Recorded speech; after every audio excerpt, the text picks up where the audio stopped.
연금이라는 건 뭡니까? 저축으로 보느냐, 아니면은 보험으로 보느냐, 아니면 강제적인 세금으로 보느냐에 따라서 달라져요. 연금에는 그런 세 가지 이렇게 방식이 있다라는 거예요. 한국 국민연금 제도는 이것도 아니고 저것도 아니고 그냥 짬뽕이에요. 네.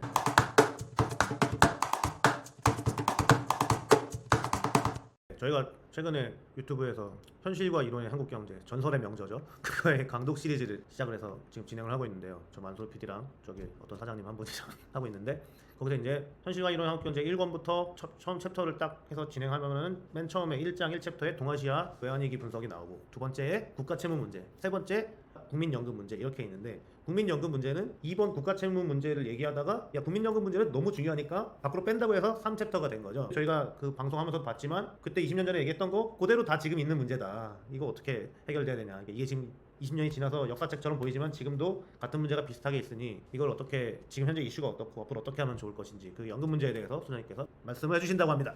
네, 그 말씀하신 것처럼 현실과 이론의 한국 경제는 2003년에 첫 번째 책이 출간되고 2004년, 2006년인가 해서 거의 연달아서 세 권이 출간됐었죠. 뭐 당시로는 상당히 충격적인 책이었고, 그래서 그 당시 한국 정치 경제 분야에 많은 영향을 끼쳤던 책이었던 걸로 제 스스로는 자평을 하고 있습니다. 근데 뭐 이제 20년의 시간이 지났죠. 물론 여전히 이제 그 20년의 시간을 훌쩍 건너뛰어서 지금도 유효한 내용이 있는가 하면, 이제 20년이라는 세월의 동안에 많은 것들이 이제 변했잖아요. 그래서 많은 것들이 이렇게 변했기 때문에 그런 변화된 상황들을 반영해서 조금 이제 개편을 좀 업그레이드를 해야 되는 부분들이 있습니다. 그런 부분들에 대해서는 그래서 이제 그 1, 2, 3권을 이렇게 그 개편판을 이렇게 한번 내볼까, 아니면은 제 4권을 이렇게 내볼까라고 한때는 그런 고민을 하기도 했는데 아직은 이제 고민 중에 있습니다. 이제 연금 문제에 관해서는 그 당시에 이제 20년 전에, 그러니까 김대중 정부, 노무현 정부 초창기죠. 그러니까 현실과 이론 한국경제는 이제 노무현 정부 때 출간됐으니까, 그 당시에는 이제 국민연금이라는 제도를 이렇게 거의 일본 제도를 그대로 뺏겨왔었어요. 그대로 뺏겨왔으면서 연금, 국민연금 제도를 어떻게 해야 되는지 잘 모르는 상태에서 뺏겨오다 보니까 연금 제도가, 지금 한국 연금 제도가 조금 뭐랄까요, 뒤죽박죽이 됐다가 아니면 엉망이라 할까요? 그렇게 돼 있어요. 왜냐하면 연금이라는 건 뭡니까? 국민연금이라는 건, 이 연금이라는 것을 저축으로 보느냐, 아니면은 보험으로 보느냐, 아니면 강제적인 세금으로 보느냐에 따라서 달라져요. 연금이라는 것은. 그러니까 연금을 사회보장세, 세금으로 보느냐에 따라서 달라져요. 저축으로 보면은 이제 일본 걸 뺏겨왔는데, 그 당시 한국은 이제 그냥 그런 개념 없이 가지고, 지금도 그런 개념이 없다 보니까 혼란이 지금 계속 이어지고 있고, 연금 제도에 대한 불만이 막 걷잡을 수 없이 커져버린 상태예요. 수습이 불가능한 상태예요. 왜냐하면 일본의 연금 제도는 이원화예요. 두 가지 연금 제도가 있어요. 하나는 기업 연금 제도가 있고 국민연금이라는 게 있어요. 기업 연금이라는 건 뭐냐면은 저축형 연금 제도예요. 자기가 기업에 취직을 하면 연금을 월급에서 떼잖아요. 자기 소득에서. 퇴직연금 같은. 예, 그렇죠.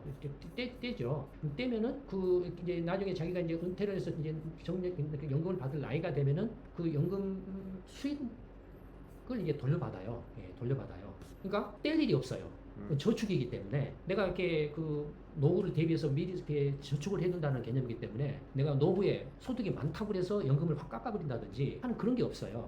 저축이니까 내가 저축한 장기 저축이니까 저축한 것만큼의 투자 수익을 돌려받는 거예요. 그러니까 국민연금을 저축형이라고 보면 그런 거고, 그다음에 일본에는 이제 기업연금이 그런 거고, 그다음에 국민연금이라는 건 뭐냐면은 그건 이제 의무예요. 그 보험이에요. 저축이 아니라 보험이에요. 왜냐하면 이원으로 돼 있어요. 그러니까 1층에 국민연금이 있고 2층에 기업연금이 있는 거예요. 그러니까 국민연금 뭐냐면은 무조건 하고 가입을 다 해야 돼요. 다 가입을 해서 이제 그 연금을 받은 이제 그 시기가 되면은 연금을 받아요. 일정액을. 예를 들면 30만 원, 40만 원, 50만 원씩 이렇게 다 받아요. 근데 받는데 예를 들어서 소득이 많으면 연금을 안 줄 수도 있어요. 소득이 많으면 안 줄 수도 있어요. 보험이니까. 기업연금까지 다 해서 받은 소득이 이상이면. 그러니까 자기가 이제 그 나이가 돼서 은퇴를 해도 한 후에도 소득이 있을 수 있잖아요. 계속 일을 할 수, 이래서 소득이 생기잖아요. 그럴 때는 그걸 감안해서 국민연금의 경우에는 이렇게 깎을 수가 있어요. 소득이 있는 사람, 소득이 높은 사람, 이제 기업연금 받는 거 하고 그다음에 일해서 버는 돈까지 다 합친 거죠. 포함이네요. 합친 거죠. 그러니까 그 국민연금에 대해서는 그런 거예요. 그러니까 국민연금은 연금을 이렇게 뭐랄까요, 제대로 못 낸 사람들한테도 나눠줘요. 보험이기 때문에 그러니까 연금은 뭐냐면 보험이라는 건 뭐죠? 자동차 보험 예를 제가 많이 들어드리잖아요. 예를 들어서 이제 개인이 자동차 사고 나면 100만 원 보상 이렇게 피해가 발생하면 100만 원을 부담을 해야 되는데 100명이면 1억 원의 나라 경제 전체적으로 1억 원을 다 개인이 100만 원씩 준비를 해둬야 된다 이거예요. 근데 모두가 다 이렇게 100명이 동시에 사고 나는 건 아니잖아요. 그중에 한 명만 사고가 나잖아요. 그러면 100만 원만 딱 가지고 저축하면 된다 이거예요. 그럼 100명이 만 원씩만 내면 된다 이거예요. 만 원씩만 내서 한 건의 사고가 발생하면 100만 원을 감당할 수 있잖아요. 네. 그러니까 적게 내고 나중에 그 이제 보장을 받는다 이거예요. 그러니까 일본의 국민연금도 그거예요. 국민연금 낸 돈이 굉장히 적어요.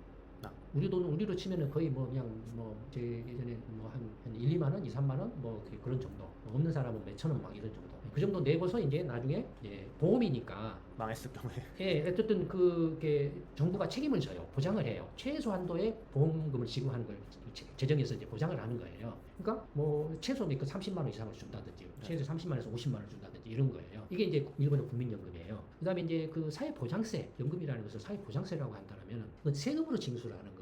그러니까 국민연금이라는 것은 세금으로 징수를 하기 때문에 이것을 100% 정부가 재정으로 이제 다 책임을 져야 되는 거예요. 세금 사회보장세를 딱 거두면 어떻게 합니까? 정부가 그걸 이제 사회보장 기금으로 운영을 하고 나중에 이제 그 기금을 운영한 수익금으로 돌려주는데 만약에 이제 그 제대로 이렇게 일반 국민들이 원하는 노후 생활을 유지하기에 좀 부족하다라고 하면은 재정으로 또 충원을 해줘야 돼요. 해주고 안 해주는 정치적인 문제니까.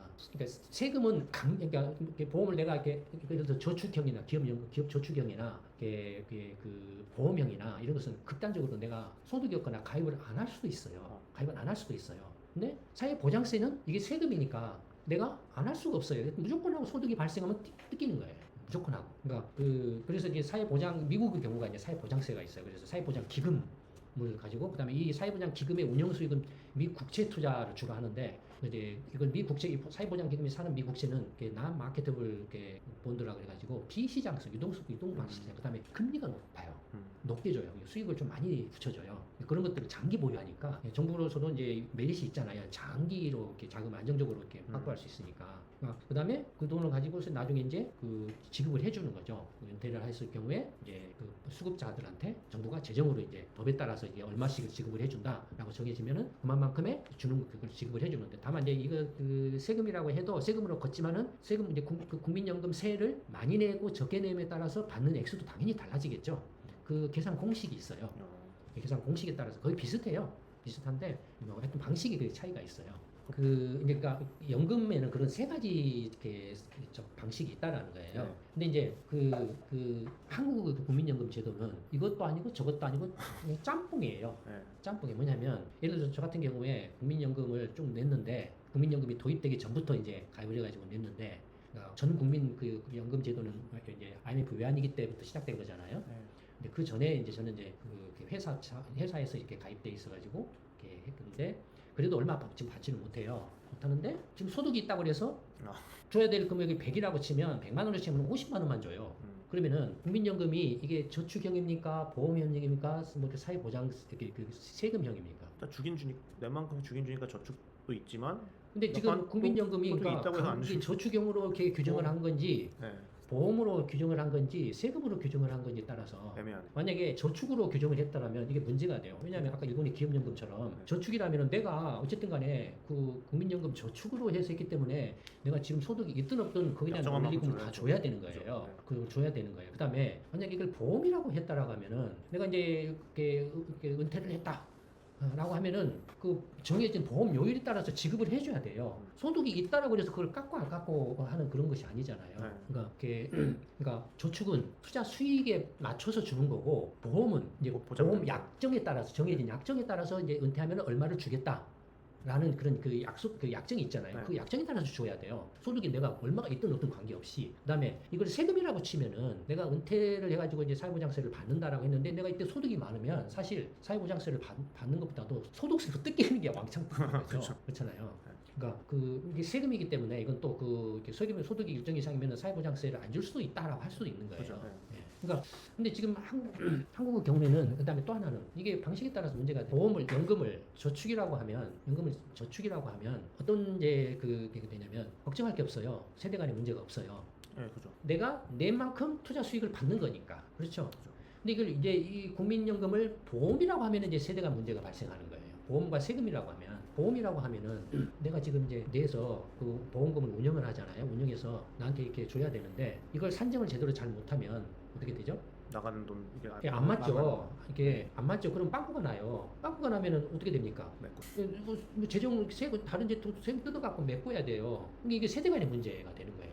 받기 전에 사람들한테. 지금 젊은 사람들한테 세금을 확 뜯어가지고 지금 이렇게 은퇴한 사람들한테 줘야 되는 거예요. 지금 그런 문제에 직면해 있는 거예요 지금. 그러니까 이미 그런 문제를 2003년 때부터 경고를 했잖아요. 현실적으로 한국 경제에서 연금제도 이게 근본적인 문제를 이게 어떤 방식인지 어떻게 해야 되는지를 좀 다시 일본 걸 그대로 빼겨왔기 때문에 잘 이렇게 해야 된다. 그다음에 세금 방식이라고 하더라도 세금 방식도 역시 세대 간의 문제가 발생하죠. 세대 간의 문제가 발생하죠. 그러니까 보험과 세금의 경우에는 사회보장의 틀에 들어가요. 저축은 그냥 말하자면 개인이 해도 될 걸 국가가 강제로 하나의 틀을 만들어갖고 하는 것에 불과해요. 그러나 이것은 저축이기 때문에 사회보장 틀에 들어가지 않아요. 강제적이라는 면에서는 사회보장의 틀에 들어간다고 할 수 있지만 투자한 만큼의 수익은 자기가 그대로 다 되돌려 받는 거니까. 일본의 경우에는 기업연금이 거의 그 전체 기업연금과 국민연금이 있는데 기업연금이 거의 한 85% 90%를 차지해요. 연금 수입에. 국민연금은 얼마 안 돼요. 굉장히 적어요. 미미해요. 그러니까 국민연금은 이른바 이제 차상위 계층까지를 지원해주는 실제는 대부분은 이제 이 기업연금으로 연금 생활을 하는 거예요. 그러니까 그렇게 보면은 그게 세대 간의 문제가 기업연금으로 치면 없어요. 근데 이 국민연금이 문제가 되는 거예요. 그죠. 예, 국민연금이. 예. 왜냐면 지금 이제 그 아까 이렇게 이야기하신 것처럼 국민연금 적립해놓고 걷어들인 것보다도 지금 이제 줘야 되는 것들이 계속 늘어나니 물가가 올라가지고 처음에 예상했던 것보다 훨씬 더 많은 연금을 지급을 해줘야 되는 상황에 부딪혀 있으니까 그럼 결국은 모자라면 이제 재정 빚으로 빚내가지고 해야 된다. 빚은 누구한테든 내냐 이거예요. 결국은 현 세대나 미래 세대한테서 뜯어가지고 이렇게 줄 수밖에 없다 이거예요. 지금 한국 경우도 지금 국민연금 같은 경우도 이걸 저축형으로 해서 한 90%를 덜어냈더라면 그리고 이제 최하위 계층이나 차상위 계층에 대한 사회보장 제도로서의 그 국민연금을 이렇게 이원화시켜서 이렇게 만약에 했다면 상당히 부담이 줄어들었을 수 있죠. 그다음에 내가 이렇게 죽도록 고생해가지고 연금 뜯겨가지고 해놨는데 나중에 내가 나이 먹어서도 이제 일해가지고 돈 좀 벌었더니 돈 번다고 해가지고 연금을 안 준다, 깎아버린다 이거예요. 그걸 깎는 이유가 그다음에 사회보장성의 성격을 넣어버렸기 때문에. 예, 그러니까 짬뽕이 뒤집박죽으로 해놔버린 거예요. 이게 보험인지 저축인지 세금인지 그렇죠. 구별이 안 밑에다가 되는 보장해줄 거예요. 돈을 위에 저축 쪽에서 뺏어 넣는 상황이. 예, 구별이 안 돼버리는 거예요. 그다음에 이제 또 뭐 기초연금 같은 거 안 줘버려요. 그렇죠. 그러면 기초연금을 안 줘버리면은 내가 굳이 국민연금을 가입할 이유가 없다 이거예요. 기초연금 받으면 되니까. 예, 국민연금 받으면은 기초연금 대상자가 안 되는 거예요. 국민연금을 수령을 하면 일정액이 넘어가면 안 되는 거예요. 그러니 누가 국민연금을 가입을 하려고 하냐 이거예요. 그러니까 이게 정치적으로나 정부 관료들이나 전부 그냥 엉망진창으로 짬뽕을 해가지고 이렇게 해버리니 이걸 이제 개편한다고 이렇게 해서 무슨 보상 이렇게 많이 내고 뭐 덜 받자 그다음에 뭐 어쩌고 저쩌고 하자 한들 모두가 다 이렇게 불만인 거예요.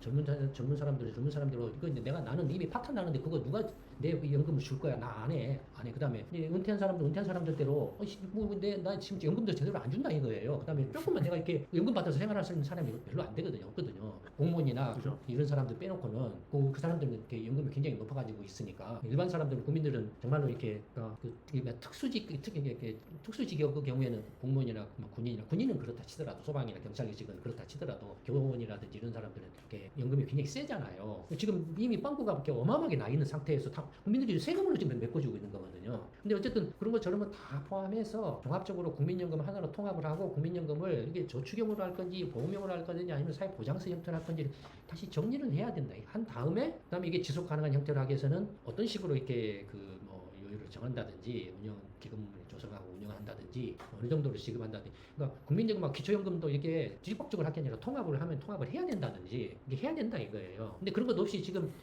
그냥 내가 대통령 출마한다 뭐 한다 하면 무조건 막 질러댄다 이거예요. 질러대고 그다음에 이제 안 되니까 지금 이제 적자가 막 눈덩이처럼 막 커지니까 감당이 안 되니까 줘야 될 사람한테 이제 막 강제로 안 줘버린다 이거예요. 줘야 될 사람한테. 그럼 누가 국민연금을 가입을 하려고 하냐 이거예요. 그 다음에 뜯겨버리니까 어떤 현상이 일어나냐면 아예 국민연금을 달달이 안 받고 일시불로 받아버리려고 한다 이거예요. 찾아버리려고 한다 이거예요. 왜냐면 받구나. 저 같은 경우도 지금 반이 지금 뜯겨 있어요. 제가 100만 원을 받는다면 50만 원만 줘요. 소득 있다고. 웃기는 거죠 이게. 뭐냐 이거예요 연금이. 그러니까 뜯어서 정리를 했어야 되는데 20년 전에. 아마 그런 것들이 지금 이렇게 그 이제 혼란으로 혼란으로 지금 이제 터지기 시작하고 있는데 이미 20년 전에 경고한 것들인데 그 후로도 계속 경고를 해왔잖아요.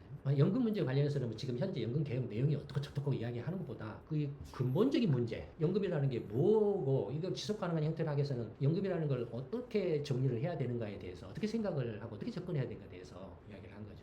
예전에 우리 연구소가 그렇게 그 연금 지금 개혁해야 돼, 개편해야 돼, 제도 개편해야 된다 해서 그때 노무현 정부 때 우리가 막 그때 이거 해서 네. 그 연금 그 제도 개정 그 위원회인가 뭔가 네, 이렇게 뭐 만들었잖아요. 네. 5년마다 한 번씩 개정하는 걸로. 근데 개정한다라고 했지만 거의 유명무실한 뭐 이렇게 형식적으로 끝났죠. 그냥 슬쩍슬쩍게 몇 번 요율 뭐 이런 것 좀 몇 번 그런 그거 것만 만지기만 계속 하고 요율만 그냥 구조는 네. 그냥 그대로 있는 연금 거죠. 주는 그 요율만 네. 이렇게 불리하게 이렇게 바뀌고. 주는 것만 이렇게 내리고 네. 그다음에 이제 경제 전망하고 연금제 재정 수지 전망하고 했는데 전부 막 문제 없다 하다가 한 요 근래 한 10여 년 전부터 이제 2050년대 뭐 파탄한다 이제 고갈된다 그러다가 2040년대로 땡겨진다 뭐 이런 식으로. 근데 우리는 이미 2030년대 가면은 아마 재정 고갈될 가능성이 매우 높다라고 경고를 했고 그다음에 2020년대부터인가 이제 연금이 이제 그 계속 늘어나다가 이렇게 줄어들 거다. 그리고 2030년대 가면은 거덜날 가능성이 있다.